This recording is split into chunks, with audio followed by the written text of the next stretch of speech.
हो गया, कर लिया आपने, पॉज करके सोल्व कर लिया? अरे कर लिया, करा दूं? चलिए कोई सोल्यूशन कराता हूं। देखिए अपना इक्वेशन है y बराबर 3 sin थीटा। अब पूछ रहा है y का मैक्सिमम वैल्यू बताना है। तो y का मैक्सिमम वैल्यू निकालने के लिए क्या करोगे आप? सीधी सी बात है, आप इधर देखो, इधर कुछ मैक्सिमम करना है तो इधर कुछ मैक्सिमम करना पड़ेगा, मतलब इधर मैक्सिमम करे तो इधर मैक्सिमम करना पड़ेगा। तो इसमें हम क्या मैक्सिमम कर सकते हैं? थ्री को तो मैक्सिमम कर नहीं सकते ना, थ्री को बढ़ा सकते हैं ना घटा सकते हैं, थ्री तो कांस्टेंट नंबर है ना। साइन थीटा को बदल सकते हैं, तो जिसको बदलते हैं उसी में छेड़छाड़ करते हैं।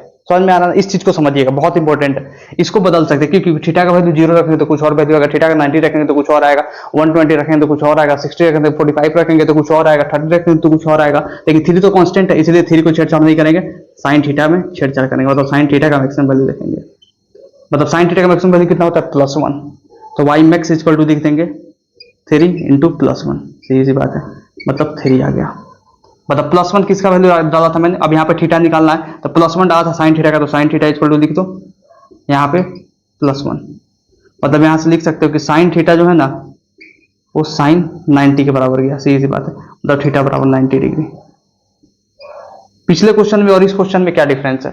पिछले क्वेश्चन में 3 से y बराबर साइन थीटा था, इसमें 3 साइन थीटा है। सीधी सी बात है, समझ में आया आपको? ये चीज समझ में आया? आया सर, बिल्कुल आया। वैसे ये क्वेश्चन है, सीधी सी बात है। देखो y बराबर 3 साइन 3 थीटा है, 3 साइन 3 थीटा, ठीक है ना, ये दिया हुआ इक्वेशन।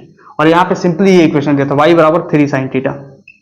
हर एक पॉसिबिलिटी आपके सामने होगा, ठीक है ना। देखिए अब y बराबर 3 साइन 3 थीटा है, तो y को मैक्सिमम करने के लिए हम यहाँ पे 3 को तो छेड़ नहीं सकते। क्यों? क्योंकि 3 जो है कांस्टेंट है भैया, वेरिएबल नहीं, तो 3 को नहीं छेड़ सकते, मतलब साइन ऑफ एंगल को छेड़ सकते हैं, इसी का कुछ मैक्सिमम वैल्यू आएगा। क्योंकि ये मैक्सिमम करना है तो ये मैक्सिमम आएगा। आ गया समझ में ना? आ गया सर, सीधी सी बात है। तो वाई मैक्स क्या हो जाएगा? 3 इंटू इसका मैक्सिमम वैल्यू कितना हो जाएगा? +1। तो यहाँ पे ये +3 आ गया।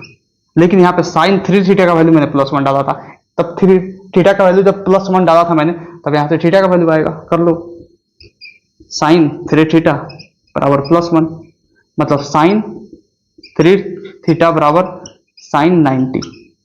मतलब यहां से कह सकते हैं 3 थीटा बराबर 90, तो थीटा बराबर 30 डिग्री। बताओ इसमें क्या टफ है? कुछ भी टफ नहीं है, बहुत आसान है।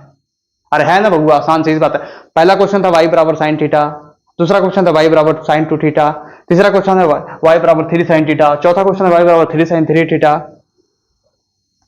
अब सब में मैक्सिमम वैल्यू पूछा गया। अब मिनिमम पूछ देता तो क्या करते भैया? यहाँ पे मिनिमम लगाते हैं, तो इसको मिनिमम करना है तो सीधी बात है, 3 को तो छेड़ नहीं सकते, इसी को मिनिमम करते तो मिनिमम करते तो -1 वैल्यू बताता, 3 में से 3 इंटू -1 -3 हो जाता। अब साइन थीटा का मिनिमम वैल्यू डालते तो 270 डिग्री आता। मतलब जो मैक्सिमम के लिए है सवाल, उसमें मिनिमम डाल के भी आप कर सकते हो। चलिए इसे नोट कीजिए पहले, उसके बाद और भी सवाल आपके सामने मैं पेश करता हूँ, जल्दी फटाफट।